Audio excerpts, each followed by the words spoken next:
Hey everyone, welcome to my channel. My name's Amanda, and this is a vlog of my late autism and ADHD diagnosis. I also have a memory disorder called SDAM, that stands for Severely Deficient Autobiographical Memory, and I have total multisensory aphantasia. So in this video, I am going to talk a little bit about how much money I made on YouTube since I monetized last May. And I have a couple of reasons why I'm sharing this content. One, something that is always very important to me is authenticity and transparency. Now, does that mean that I believe that everyone should go around sharing their financials? No. But I also feel like if it's something that you want to talk about, then it shouldn't be a taboo subject. There's so many subjects in our culture that are considered taboo, like talking about money, sex, religion, and politics. And I think the more that we have open conversations about these topics, the more positive change can happen. Another taboo topic is disability in general. And people don't want to talk about disability or what it's like to be disabled. They just want to ignore it and push it under, a cushion and just ignore it. So my channel is talking about being disabled openly and sometimes talking about subjects that aren't always easy to talk about just because of cultural views. So I want to specifically talk about the money that I make for a couple of reasons.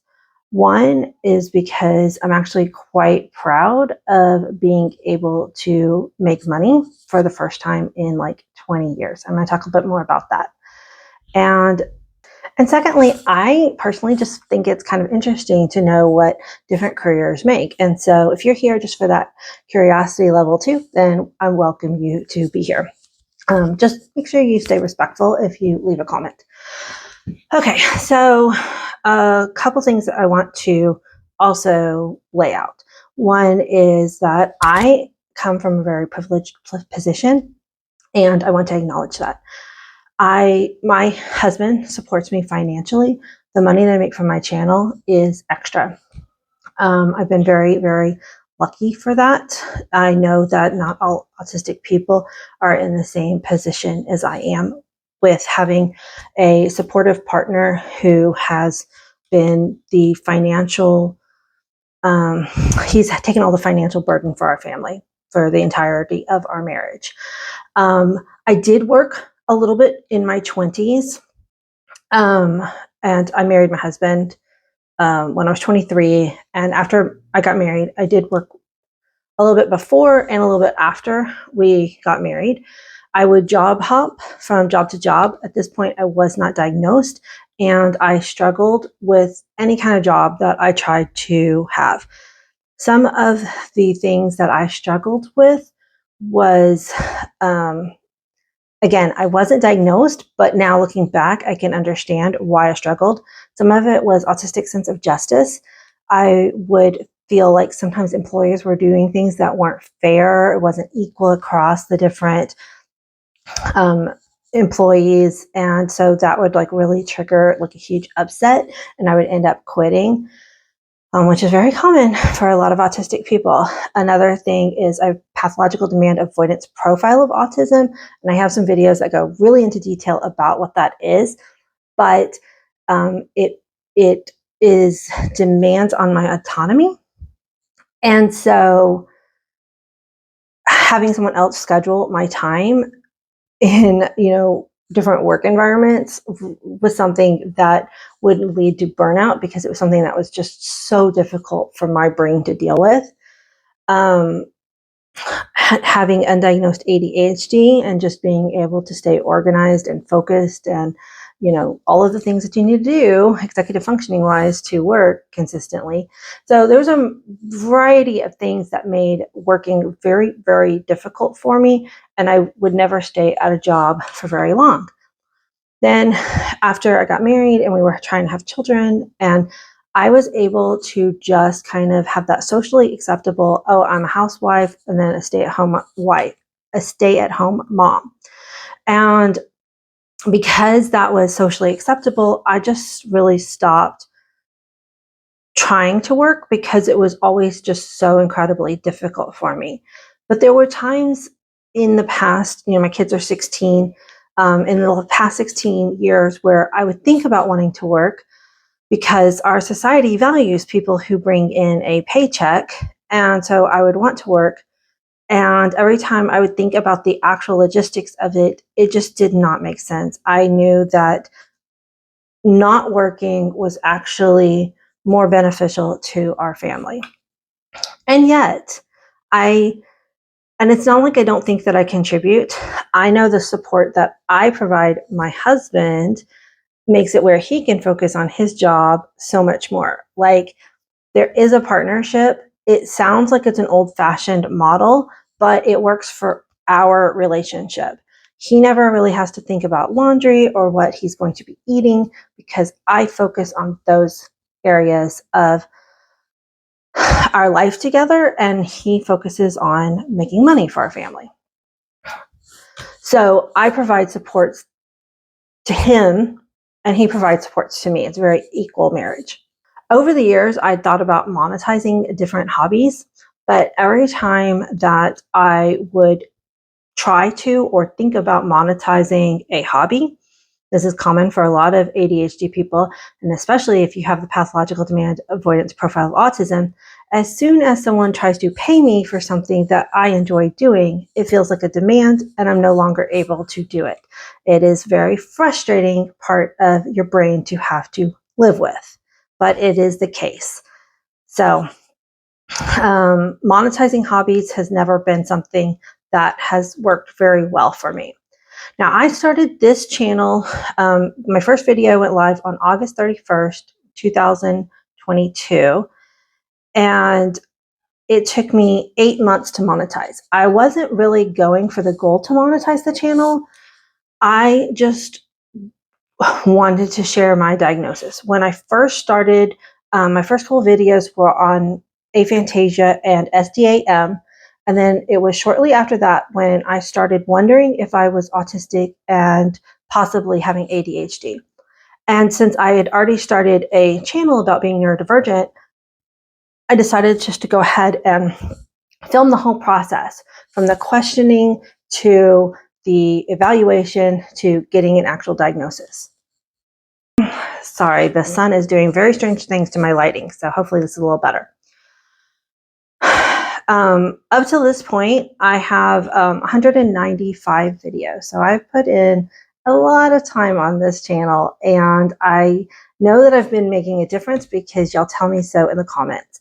And that is the goal for my channel. My channel, I've always wanted to be a disability advocate ever since I was a teenager, before I even knew I was part of the disabled community. And so creating this channel was an outlet for me to be a disability advocate and make a difference in other people's lives. And so that is and will remain my main goal.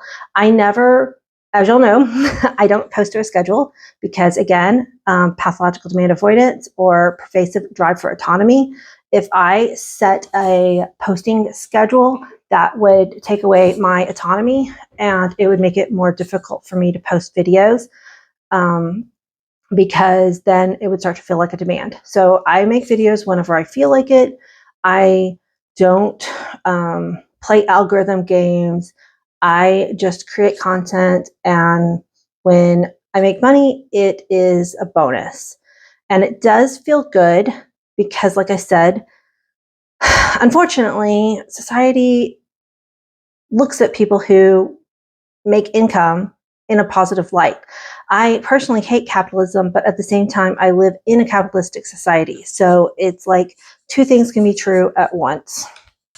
Before I get into also how much money I've made on YouTube, the last thing I want to talk about is something called disability tax. This is not a real tax. This is a metaphor, an idea.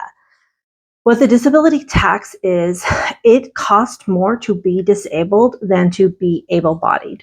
The disability tax is the amount of money that disabled people spend out of their own pocket without government assistance to raise the quality of their life to that of an able-bodied person.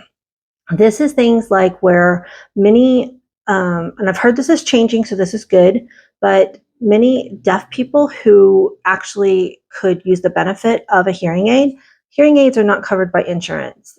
They have to pay for their hearing aid out of pocket. My friend who is blind does not even get her cane from insurance. She pays for her own cane. And those are like the big obvious things. But also being disabled is just more expensive on a day-to-day basis. Often we have more medicines. So that means that we have more copays for medicines than an able-bodied person who doesn't need any medication. We often, depending on the disability, we often have to pay for services that a able-bodied person, it would be a luxury. Like I know people who have to pay to get their hair washed because they cannot wash their own hair for a variety of reasons. This isn't something that they're getting disability from the government for. This is just so that they can live a functional life. They have to budget and spend this money. Sometimes the disability tax isn't intentional.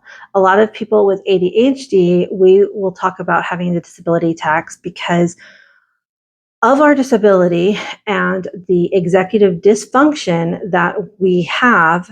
We aren't always able to manage our resources very well. So we will typically spend more money on groceries and let food spoil. We're not doing this because we're lazy people who aren't aware that there's hungry people out in the world. We literally have brain dysfunction that makes it where we can't manage our resources and we spend more money on food. Or right now, I've got some returns that I need to do for Amazon, and the many steps that it takes to make that return happening is feeling very overwhelming, and I hope that I can make my deadline, but it is something that I'm actively pushing up against. But a lot of ADHD people will either forget or just don't have the executive functioning to get it into their schedule. Also, with having ADHD and autism and executive dysfunctioning, I have never been able to keep my house clean all at once. I can like hyper focus and clean one bathroom, and then like a week later clean the other bathroom and like clean different areas. But I've never been able to keep my whole house clean at the same time. And my autistic side, my nervous system is more regulated and calm when my entire house is clean. But because of having executive dysfunction, that isn't something that I am capable of doing, like literally not capable of keeping my whole house clean. So I have a dysregulated nervous system because the clutter causes me anxiety.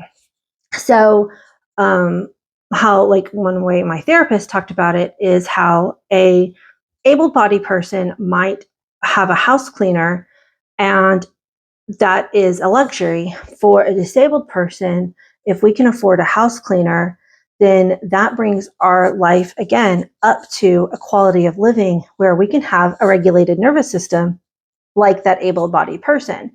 It's like having a elective surgery versus I need this surgery to function.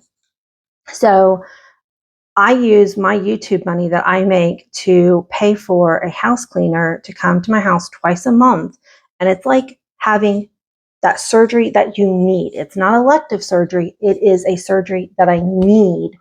And unfortunately, a lot of disabled people need this service and cannot afford it because it is something that is the disability tax. We have to pay for these things out of our own pocket to have the same level of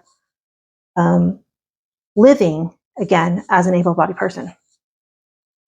So my YouTube money goes to the house cleaner, and that has been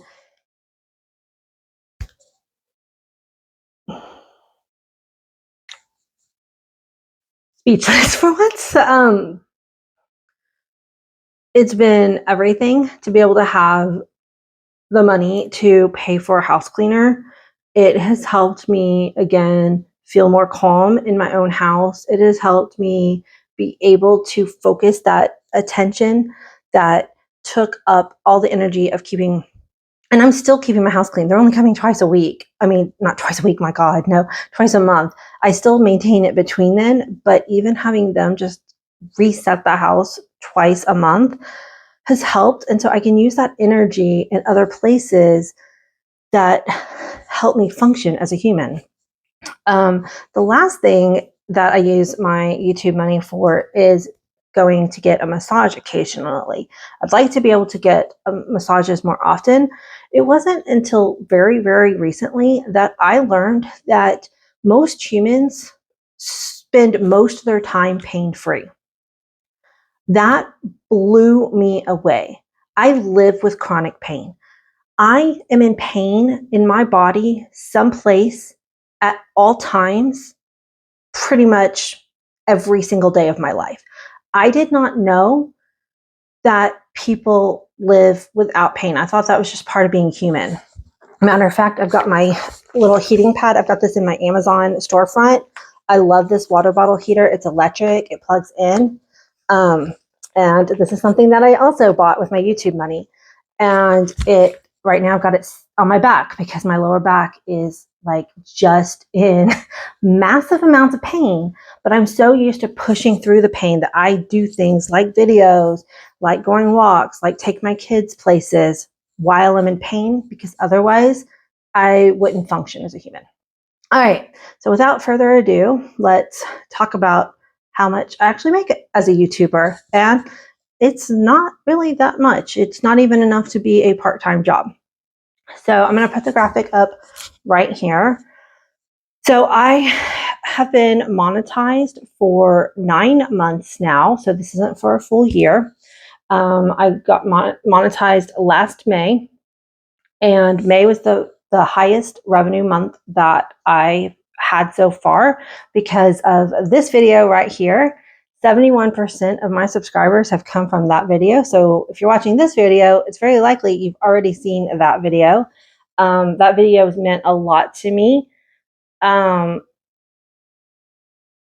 It was very heartfelt. It was in the moment. All my videos are in the moment. I don't plan a script. I talk from the heart every time I film, even this one. And most of my revenue from my channel is from that video. If that video stops getting pushed out, I probably will only be making like hardly any money each month. Hopefully YouTube will start pushing out more of my videos. That would be nice, but for right now, most of my revenue still does come from that one video. Anyway, as you can see, that video kind of hit a peak and then it slowed down. And so each month I've made a little bit less and less, with November, which is typical across a lot of YouTube channels. November gets more views from what I've heard. So November I made a little bit more again. And then in January, it's January 27th today, I'm at $352.46. My hope is to make $400 each month because that covers the cost of my house cleaners, but that's not even quite true because this is revenue. This is not profit. This is pre-tax, and YouTube does not take out any taxes. So I have to pay all the taxes on this money. So that's going to be fun. I've got to learn how to do that. So in the last 9 months, I've made $7,529.33. So again, not even really enough for a part-time job, especially with how many hours goes into making and editing every video. But again, I do it because I love it. Also, for people who are here because they just like to watch videos about how much YouTubers make and they're not necessarily here for disability content, I hope you stay for the disability content. Because I try to bring the real lived experience of what it is to be a late diagnosed autistic and ADHD woman. if you're looking at me and you're thinking that person is not autistic, then I really recommend you watch a lot of my other videos and learn about what a high masking autistic woman looks like. Oh yeah, I forgot. I was going on a tangent. So the people who are here for YouTube and not necessarily for the disability content, I monetized this channel in 8 months, but it's my second channel to monetize. A lot of channels do not monetize within the first year. Sometimes it takes 2 or 3 years. YouTube is not an easy platform to just monetize. My first channel took me 2 years to monetize. And I'm not going to give you the financials on it, but it's a cooking channel. And right now it's pretty much in hiatus. I'm not posting to it except maybe once a month. And it makes about $80 to $100 a month. That one is very, inconsistent because again, I haven't been posting to it very much lately, but it took 2 years to monetize that first channel. I do have my Amazon storefront, and when people click on links to Amazon, I do make like pennies per purchase, and that also fluctuates wildly. I make somewhere between like maybe $20 a month to upwards of like $60 a month. That $60 one I think was like the November when people were buying gifts using Amazon links. But it is exciting as a disabled woman to be making money for the first time. I'm 44 years old, for the first time since my early 20s. I am proud of the money that I make because I do work hard on my content, but it is that two things true at once. I would be doing this without being monetized too. I'm not monetized on TikTok. I love making TikTok videos, also talking about this type of content. I'm on Threads. That's not a monetized platform. I'm just here to spread disability awareness and make a difference. Thank you guys so much for watching me. Thank you so much for watching my videos, because being able to pay for a house cleaner has made a huge, huge difference in my life. And I really hope that I will be able to continue to do that. But that's just, life. It's something that I need as a disabled woman, and other disabled people who also need these things, does not mean that we have access to them. Thank you guys. Bye.